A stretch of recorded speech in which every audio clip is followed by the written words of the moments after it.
శంకర్ దర్శకత్వంలో కాంబినేషన్లో తెరకెక్కిన పొలిటికల్ డ్రామా గేమ్ చేంజర్ మనకు తెలిసిందనమాట. జనవరి 10న విడుదలైంది. ప్రొడ్యూసర్ వచ్చి మన దిల్ రాజు గారు, తెలిసిందే.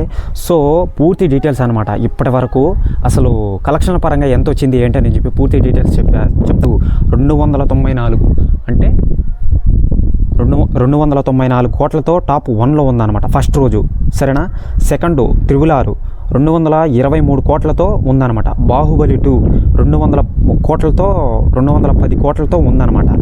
సో కల్కి వచ్చి టాప్ 1లో ఫస్ట్ రోజు అనమాట 191 కోట్లతో ఉందన్నమాట. గేమ్ చేంజర్ వచ్చి 186 కోట్లతో కలెక్షన్లో టాప్ 5లో చేరిందనమాట.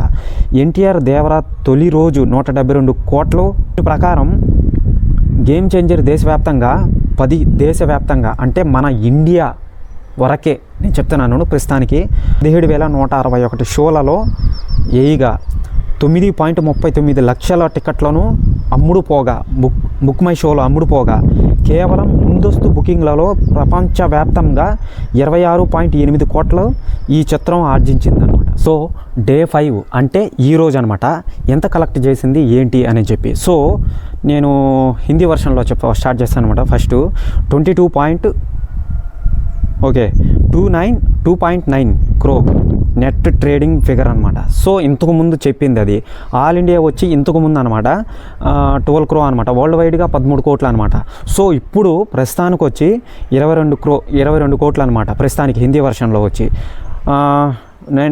నెట్ పరంగా వచ్చి 29.01 crore. ఓకేనా. ఆల్ ఇండియా మొత్తం వచ్చి ప్రస్తుతానికి ఇప్పుడు 130 అనమాట. అంటే 130 కోట్లు అనమాట.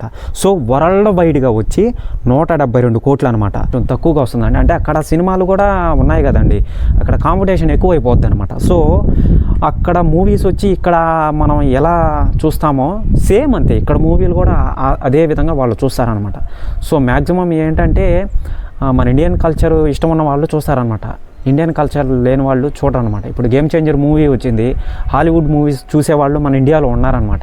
సో వాళ్ళు ఏంటంటే గేమ్ చేంజర్ మూవీకి అంత ఇంపార్టెంట్ ఇవ్వరు అనమాట. సో ఆ మూవీకి వెళ్ళరు అనమాట. ఏదైనా ఇంగ్లీష్ డబ్బింగ్ మూవీ వచ్చిందనుకో ఫాస్ట్గా రీచ్ అవుతారనమాట. సో సేమ్ అంతే ఇక్కడ ఎలా ఉంటారో అక్కడ కూడా అంతేనమాట. అది విషయం అనమాట. సో ఇంకో విషయం అండి, రామ్ చరణ్ యాక్టింగ్ చూసి మన చిరంజీవి గారు చాలా గొప్పగా చేశాడని చెప్పి ట్వీట్ చేశారు. అది స్క్రీన్ షాట్ చూపిస్తాను, ఒకసారి చూడండి. అది ఆల్రెడీ చాలా సోషల్ మీడియాలో వైరల్ అయింది. నేను మళ్ళీ చూపిస్తున్నాను, ఒకసారి చూడండి. ఇదిగో ఈ సైడ్ ఉంటుంది, స్క్రీన్ షాట్ చూపిస్తున్నాను. ఆయన ఏం చెప్తున్నాడో కూడా తెలుగులో టైప్ చేసి పెడతాను అనమాట కింద. నేను ఒకసారి చూడండి.